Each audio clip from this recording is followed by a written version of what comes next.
Welcome, writers, readers, and friends to the Authors Talking Bookish podcast. I'm Donna Norman Carbone, author of All That Is Sacred. And I'm Hope Gibbs, author of Where the Grass Grows Blue. We're two debut writers traditionally published by a small publishing house, bringing to you all the experiences that we as authors learn the hard way, so you don't have to. We'll give you insights from the inception of a book idea to publication and beyond. And along the way, we'll share our love of books from the writer's perspective. Welcome back, friends. This is episode 78 of Authors Talking Bookish. And today we're going to be talking about the emotional arc of a writer. I am Donna Carbone, and I'm joined by Hope Gibbs. Hi, Hope. How are you? I am great, Donna. How are you? I'm excellent.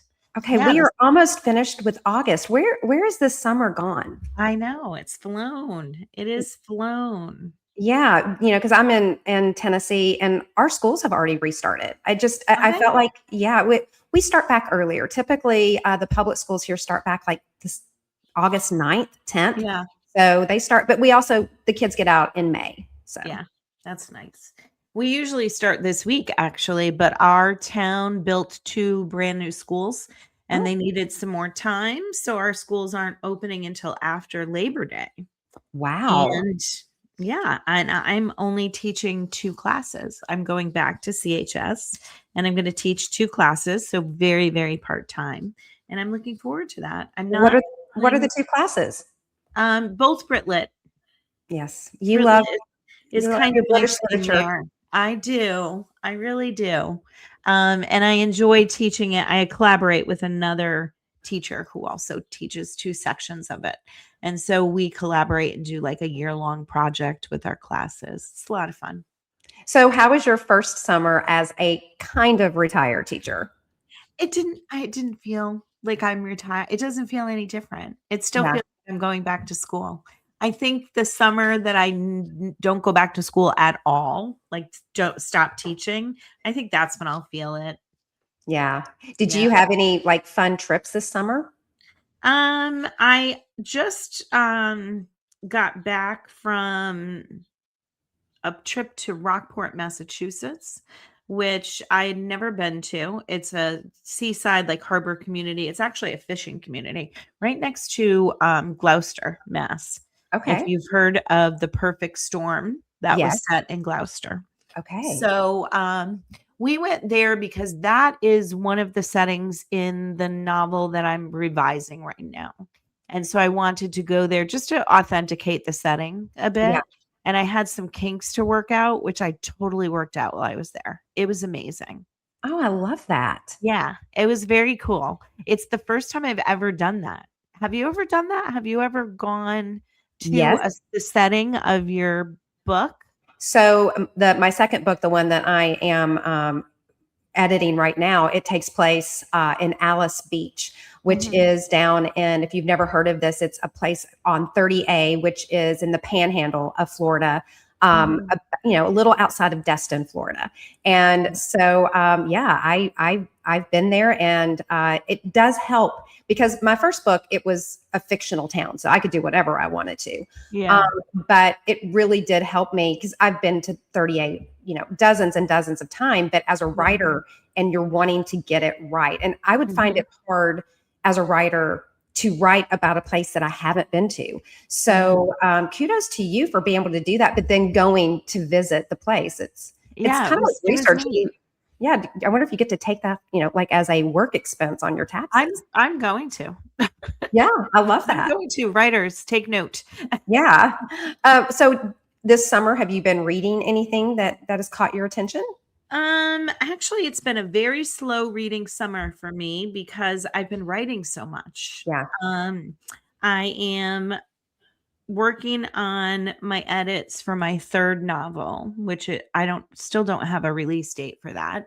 But I'm also revising my 4th novel. Yeah. So I've done a lot of editing this summer. So have you snuck in any book like you're currently reading? Yes, I'm currently reading a book called Life Drawing by Robin Black. It was recommended to me by a very dear friend. And when this friend recommends a book to me, I always go out and get it because she knows my reading style so well. It's I would classify it as literary fiction. It's really like beautifully written, and it's about a woman kind of midlife with living with her husband in a very remote place, and a woman moves in and becomes a dear friend of the narrator, and more. And that's all I'm gonna say. So, Okay. yeah, a really interesting story unfolds. I highly recommend it. It's a good book. I haven't quite finished it yet. I'm about 2/3 of the way done, but I'm really enjoying it. I love that. Okay, I'll have to Yeah. check that one out. Yeah. How about you? So, I've talked about this before about my daughter, Mhm. and her newfound love of reading. And we had traveled together earlier in the summer, and she had picked this up at the airport called "She Didn't See It Coming," Hmm. and she read it while we were on vacation, and she left it at our house. And so I've just moved, so I really thinned out a lot of my books. I donated a lot of books, and so I Mhm. was like, oh, I'll just try this. And it keeps you guessing. I will just Yeah. say that. Hmm. But I'm still very concerned that my daughter seems to only like a book that has someone dying in it. She doesn't like historical fiction. She doesn't like romance. There has to be a crime involved. So a Yeah. little worried about that. But hey, if it keeps her reading, that's all that matters. Well, you know what? I think we're in an era of true crime with all the Yeah, documentaries and yeah, the podcasts, and I think this generation is kind of infatuated with that. they are. But I will say, I love a documentary, but I Mhm. did watch a true crime documentary on Netflix, and I have to say it was disturbing. And but now I'm getting all the recommendations for that, so I think I've thrown off my algorithm. But Yeah. anyway, so let's talk about today. What are we Yeah. talking about? What is our podcast about? So our podcast is just about the emotional journey a writer takes. I don't know why. I was journaling one day and I was writing about that in my journal, and I thought, how much fun would that be to kind of explore the roller coasters, the ebbs and flows Yeah, of, the emotional journey a writer takes. I don't think we talk about that too no, much. no. So I did a little bit of investigating and research and brought it to you and said, "Hey, what do you think about this as an idea?" And so I found so much information, and a lot of it is personal as well. But we had too much to put into one episode. Yeah. So we decided to do a two-part series, which we've never done before. So I think that's fun. Yeah. Well, hey, let's get started. So, Okay. um, the first stage is the spark. This is the I have an idea phase, and your emotions are probably going to be excitement and inspiration, and that this is exciting. I can't wait to begin. But there are also some challenges. Too many ideas. This is something I relate to still. Fear choosing the wrong one and romanticizing this process. So tell me, Donna, what was it for you? What was the spark? I always loved this stage. This stage for me is full of adrenaline. I can't wait to just start writing.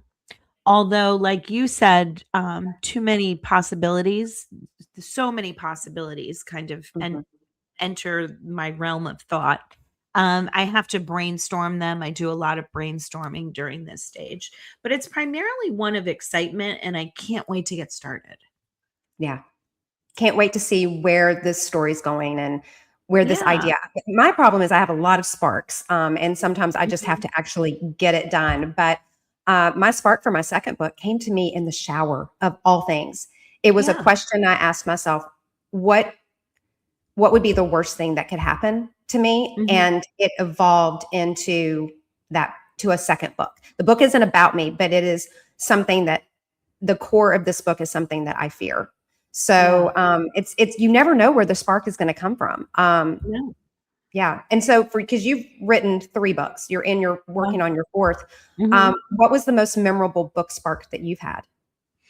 Probably for my second book, I read an article about kind of loosely about what I write about a young woman who is a debutante in Georgia and becomes pregnant, teen Mhm. pregnancy at 16.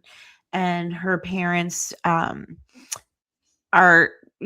shunning the idea of the stain that it will put on their family's reputation. So they send her off and put her baby up for adoption, and she can't come back home until after the baby's been adopted.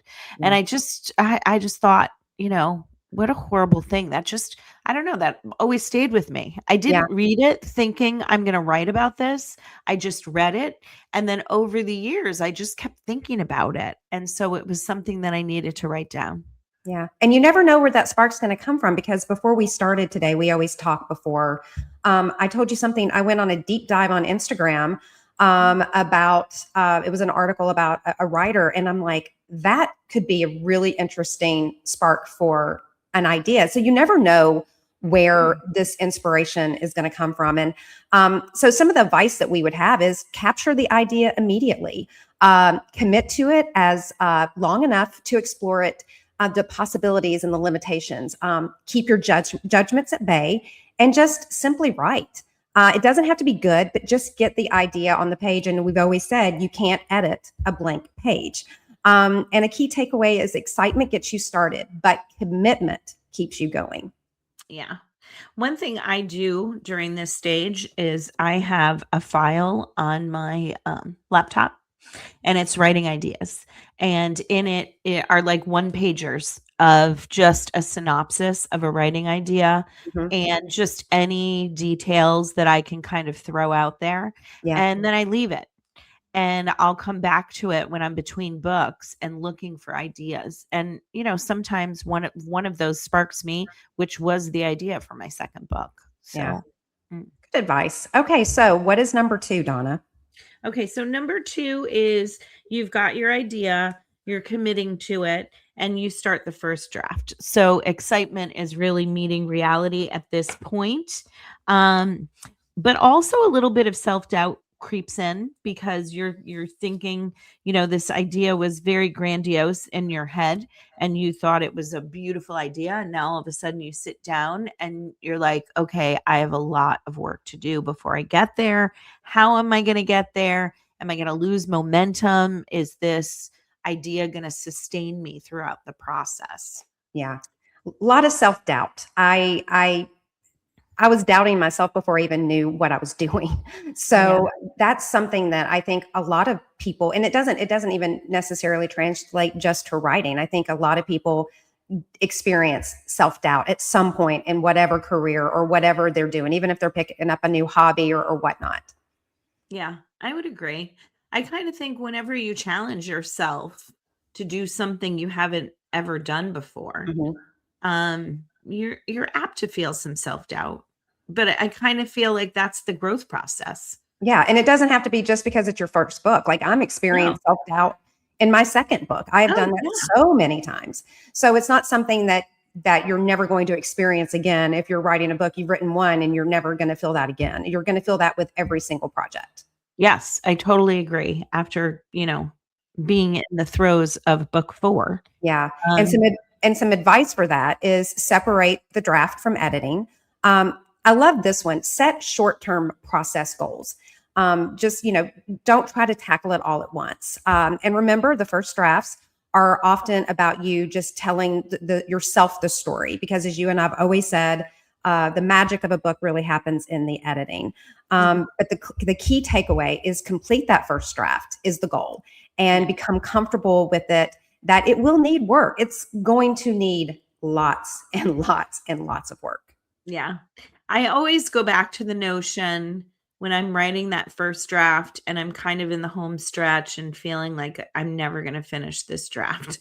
I always think back to something that I heard that I repeat constantly, in that this first draft is just the story that you're telling yourself to try to Mhm. make sense of what the story can be that you want to tell. Yeah. When I was moving, because as you know, I moved a few months ago, I found my first draft printed because I had printed it. Because I was always afraid that, I think it was a Carrie Bradshaw moment that when in one of the episodes of Sex and the City, her computer died and she hadn't backed anything up. So I think I needed that physical copy. And I went back and read it, and my story is there. But wow, that first draft I don't want anyone to ever see the first draft of that book. Yeah. So let's go with step number 3, the mid-draft slump. Yeah. Your emotion, you're going to feel frustrated, uncertainty. Your thought is, this story isn't working, or I should start something new. And this one is something that plagued me. I'm not a writer. I should just give up. So the challenges are decreased motivation. You'll start seeing some structural issues with your book. Did you have this? Did you experience this yourself, or have you experienced it in any of your 4 books? All four of them. I feel like this is the moment where most people give up and say, I'm not a writer, or move on to a new project, because the newness wears off, like the honeymoon stage of, oh, wow, I'm going to write a novel and I have this great idea has worn off. You're like in the middle. And I don't know about you, but I always know what happens at the beginning and the end of my novel. And the middle is where things get very murky. And I'm a little bit more of a pantser in the middle of my novel. And so sometimes I go astray and I have to kind of come back and like reel myself back in order to finish it. Yeah. I used to be a really big runner, and I kind of describe my writing kind of like when I used to do long runs, because I did half marathons. The beginning, you have that adrenaline and you're thinking, oh, this is great. But you also have that nervous energy, but it's still exciting. Yeah. The mile like 6 through 10 are miserable because you're just like, well, I've gone this far, but I still have to go this far. And at the end, like with an ending of writing your book or your first draft, you get that, okay, I can push through. I can do this. I am almost there. So I agree with you. It's that middle that is really tough as a writer. And I've struggled with it in 2 of my books. Yeah. Yeah. Yeah. I think it's interesting because I think it's the way that we experience life, as you mentioned, experiencing running. I think it's anything. It's with anything. Okay. So why don't you give us some advice for this? Reconnect with the story's core. Focus on the next scene instead of the whole manuscript, because if you take a look at the whole manuscript, if you're thinking about that, everything becomes overwhelming. And expect that resistance is part of the process. Nothing good has ever come easy. Yeah. And most writers, what you said, quit at this point. So just keep going. Okay. So let's go to stage 4, finishing the draft. I mean, you have pride, relief, maybe panic. I had a little bit of that panic. So common thoughts is, I did it. Now what? So now you're going to be facing revisions, editing. And this was something that I didn't expect, because with my first book, I didn't set out to write a book, but you're going to feel exposed. That was something I was not prepared for as a writer, because I had kept this story. It was very private. I did not have beta readers. I did not have critique partners. My husband never read the book. My friends never read the book. But there is like, oh, wow, I'm exposing myself. Did you have that, oh no, feeling? Yeah, I think every time I did work with critique partners and beta readers at that point, because I had been writing for 10 years before I, got a publisher. So yes, every single time I hand a draft over to anybody, whether they've read it before or haven't, like I know I'm getting ready to turn over my 4th novel to my beta readers, and I'm giving them to beta readers who beta read for my 3rd and my 2nd novel, and I'm still intimidated. I'm still thinking like, oh my God, what if they hate it? What are they gonna? I don't know. It is raw. Yeah, well, because obviously it's a personal. I mean, and we tell people, we've said this many, many times, you've got to take criticism, and you need to handle it well. These people aren't out to hurt you because, if you can't handle this criticism, wait till your book gets out there and people can just start putting stars on it on Goodreads and Amazon. And, but it is very, it's still very hard for me sometimes because you really do expose this work that is so personal to you. Yeah. Yeah. It feels like I think the metaphor of comparing a book to birthing a baby is true in so many different ways. And, it's part of you. Like all of these words that you've created, these characters that you've created Yeah. are part of you. 100%. Yeah. So let's talk about some advice. First off, celebrate this accomplishment. It is an accomplishment. So take time to just settle in and celebrate that. Also, let this draft sit for a little bit before you start trying to tackle a revision, maybe a month or 6 weeks. Just maybe step back because you'll see it with different eyes. Reflect on the project during the time. Take notes. And remember, finishing the first draft of a novel is a major milestone. So allow yourself a feeling of accomplishment. Yeah. So tell me about, like, with this last draft, how did you celebrate? Did you take it in? Is it any less from book 1 to book 4 after you finish a manuscript, or is it the same excitement? No, I think it's the same every single time. Yeah. I really do. Because, you're taking this idea from like a tiny seed and seeing it blossom into, what you hope it to be, even if it's just the first draft. I think it feels like quite an accomplishment. Yeah. Okay. Yeah. So we're coming up on the 5th stage because this is, as we said earlier, it's going to be a 2-part podcast. What is the 5th stage? So the 5th stage is the revision stage, and hopefully you have not read your draft for at least a month so you can have some kind of, I don't know, you could see it in a different way than had you just started revising right after you finish writing. I think there is a myriad of emotions that you feel at this point. I think you are hopeful for the story that it could become, but I also think you're very overwhelmed by the big ideas that you need to kind of pull together, and all of the little details and scenes and, moving things around and cutting lines. It seems pretty daunting at this stage.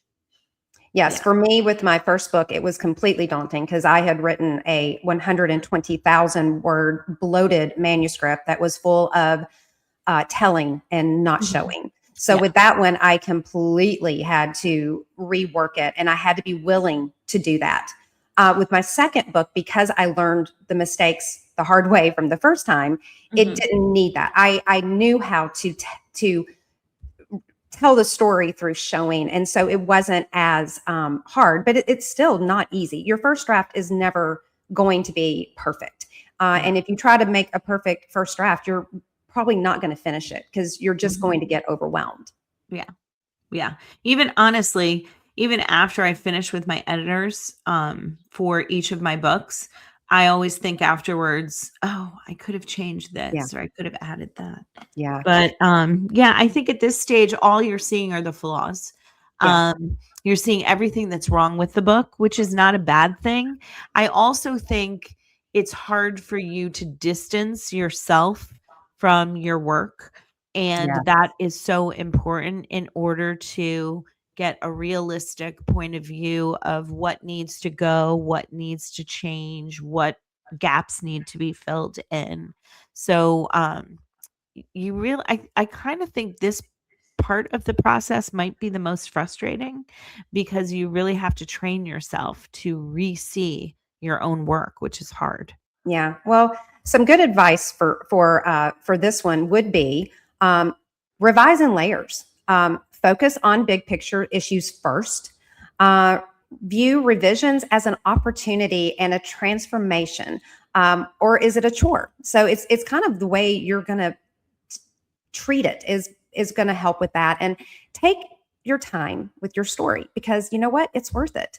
Because the revision process is where the book takes shape, and many novels go from good to great. And I will say, revision changed my first book. I mean, the book was so different, as I told you, from when I wrote it to when it was published.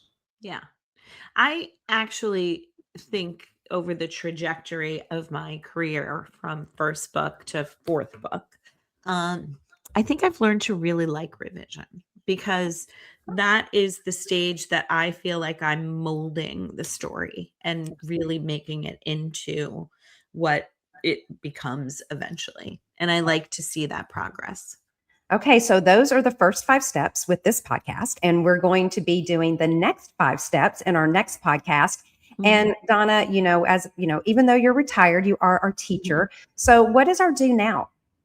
So our do now is to, just identify with where you are in the writing process. Are you at the very beginning of the stages and thinking, I might like to write a book one day? Or are you in the middle of a draft and having a hard time getting through that mid-draft slump? And take a look at some of the actionable advice that we give you on the show notes and in the show that we just went over. There are also some sources and links that we have left on our show notes. There's a couple of articles about mental health and kind of taking care of yourself as a writer and realizing that you go through these various stages as a writer. There's also a book that I found very helpful, a craft book. It's called Fearless Writing by William Kenower. And that also talks about what we're talking about in this episode. And then finally, before and after the book deal, I always think that's a really good recommendation, no matter where you are in the writing process, by Courtney Maum. She did a great job writing about all the stages. So make sure you check those out. Okay, well, this has been a very interesting podcast for me. When I was doing the research and I was, doing reading through the show notes, it brought back a lot of things that I hadn't thought about in a while. So I'm excited about exploring the next 5 stages. Yeah, so am I. Okay, and everyone, as always, you can find us on Spotify, Apple, Amazon, YouTube, and on Instagram, or go over to our website, authorstalkingbookish.com. So I can't wait to do part 2. Yeah, I'll see you next week. Thank you, everyone, for joining us. And until next time. Bye. Thank you for joining us today. I'm Hope Gibbs. And I'm Donna Norman Carbone. It's time for you to get to work. We look forward to seeing you in 2 weeks with another tip from your author friends.